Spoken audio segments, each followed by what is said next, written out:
beginning to get these other names and going, yeah, she probably met a few of these people too. Oh, that was a famous group of people. By the way, it wasn't a whole lot of folks. They were talking maybe 20, 30 people would show up there. And George Van Tassel, along with George Adamski and those kinds of guys, would actually have would have contact with these alien ships that would land out there in the desert. And they would talk with the occupants, I understand. The kind of Nordic-looking, long blonde hair, very fit people, supposedly. Back then, that's where Big Rock was famous for. So, fantastic. Yeah. Keep going. Yeah, well, but the thing is, my grandmother didn't really say much about her experience, just that she said I should go there when I'm a little bit older, So I thought, okay. But I never did. And I guess there still is a place, and there might still be vestiges of those meetings somewhere that could be found, artifacts. But that's when it started. And by the way, that Big Rock, I mean, literally, it's just this giant, probably 2 or 3 story tall rock in the middle of the desert with no other rocks around it. It's a very strange rock. That rock is actually split in half now within the last 25 years or so. And so it's 2 halves of a big rock laying out there in the desert. So it's a fascinating place. Yeah, its claim to fame is, I did see a picture of it recently, I think, on the internet, because I looked it up, is that it was the largest solid object, stone object in the world. Because you've got those huge totems over there on Easter Island, these big totems, and you've got the Machu Picchu massive walls made with 4 and 8 ton, 16 ton rocks, but this thing was like 10 to 20 times bigger than all of those put together. Yeah. Very impressive. Yeah, very impressive. So that's where it started, and then I picked it up about 11 years ago. I decided that I really was a writer, and I could write, so I wrote some stories, and then I wrote a thing called Confessions of an Alien, Marooned on Earth. And truthfully, about 50% of it is true, and 50% of it's fiction. So, and I'm not going to be telling anybody anytime soon which is the fiction. And that book is still available through Amazon and Barnes and Noble. And but I wanted to let our listeners know, and I believe a majority of our listeners are guys who run the trucks for our country, our food and our logistics on long and short runs, like my brother, who's headed to San Diego tonight. He's also an 18-wheeler. Oh, wonderful. His name is Randy. Quite a good driver. And let them know that I'm planning on doing an audio version, because I know they haven't got time to sit there and read while they're driving down the interstate or, the roads. I'm planning to do an audiobook version of Confessions of an Alien Marooned on Earth. It's about an expensive outing. And if they want to be on the list to receive notice of it and excerpts from the first audio book, they should go and send me an email.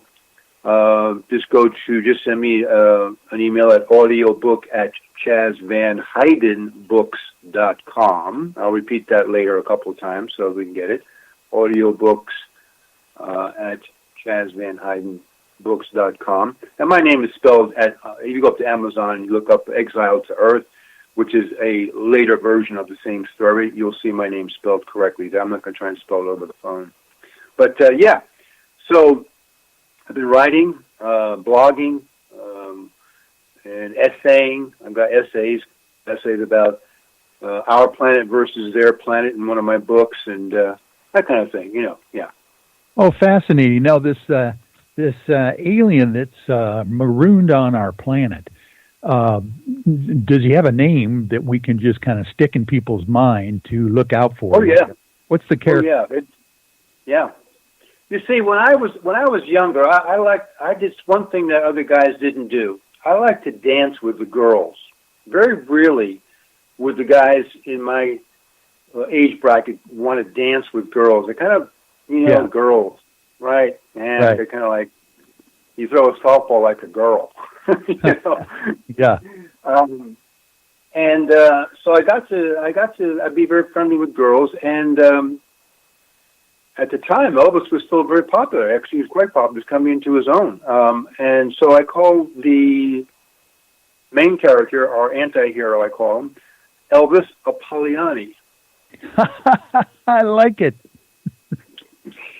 Yep, that's our boy. And he's like us, he hasn't got like antenna or green ears or anything, or, strange looking markings on his face. He looks just like you or me.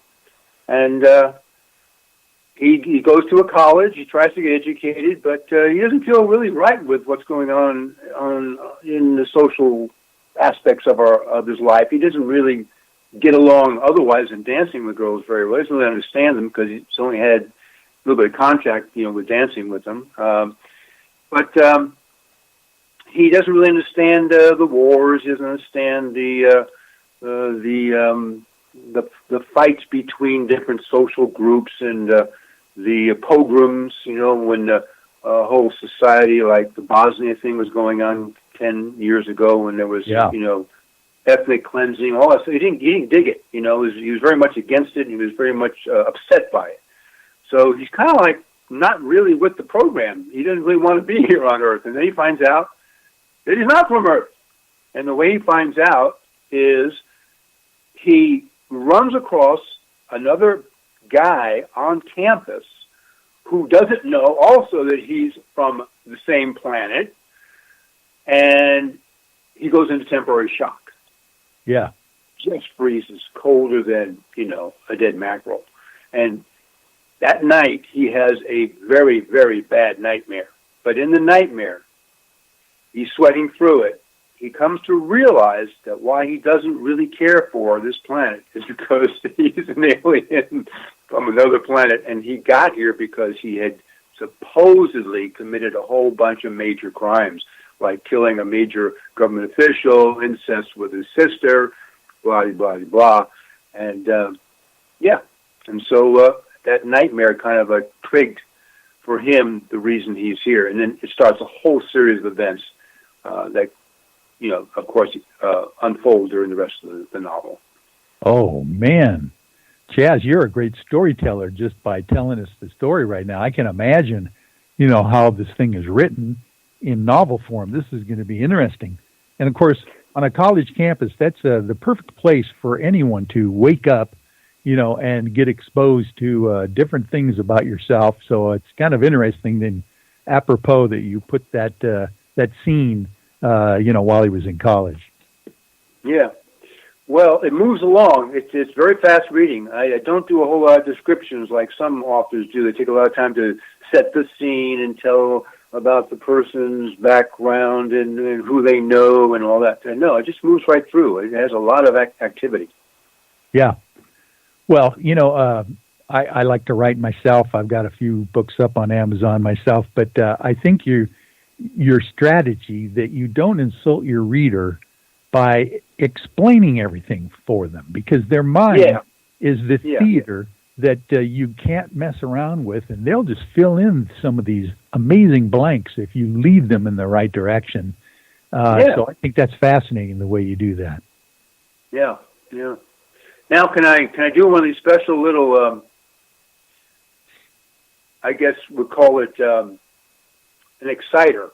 This might excite people to know this little piece of information. Yeah. John Lennon had an encounter in 1974, and he actually did an interview that's videotaped. It's on. I found it just tonight. But he was interviewed after this event happened, August 23rd. My birthday is August 30th, 1974.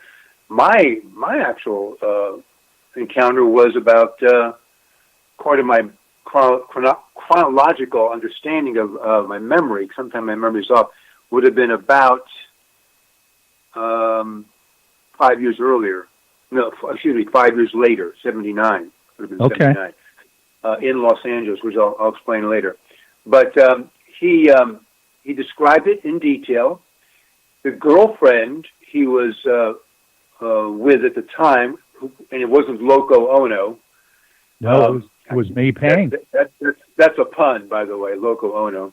It was Oko Ono or something. Yeah. She also thought she came out on their patio and witnessed the same thing and described it the same way. He took some photos, but nothing came out. It was early in the morning, about 9 o'clock.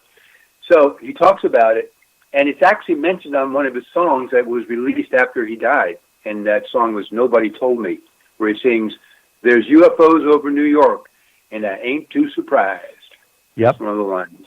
Yeah, exactly. I remember hearing that song very briefly. Mm-hmm. You don't hear it too often, but yeah, Right. and it was a fascinating sighting report. Do you remember the details of what they saw that night? Well, I'm looking at it right now. I'll just read you real quickly. It's a very short description, but anybody can listen to the video on just put in John Lennon's encounter with the UFO, and up will come a couple of these. That's what I did.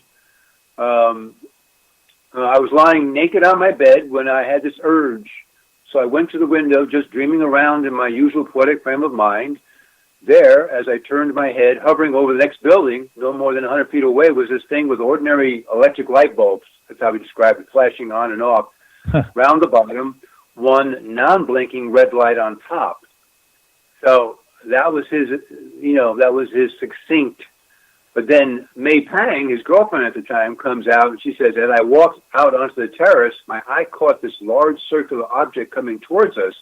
It was shaped like a flattened cone, and on top was a large, brilliant red light, not pulsating as on any of the aircraft we'd see heading for a landing at Newark Airport. When it came a little closer, we could make out a row of circle of white lights. Those were light bulbs. John, he's so direct. That ran around the entire rim of the craft. These were also flashing on and off. There were so many of these lights that it was dazzling to the mind. And that's exactly the description that most people give of a saucer-like UFO. Yeah, the lights running around the rim, other maybe different colored lights. And some kind of red light on the bottom or the top. Yep, yeah.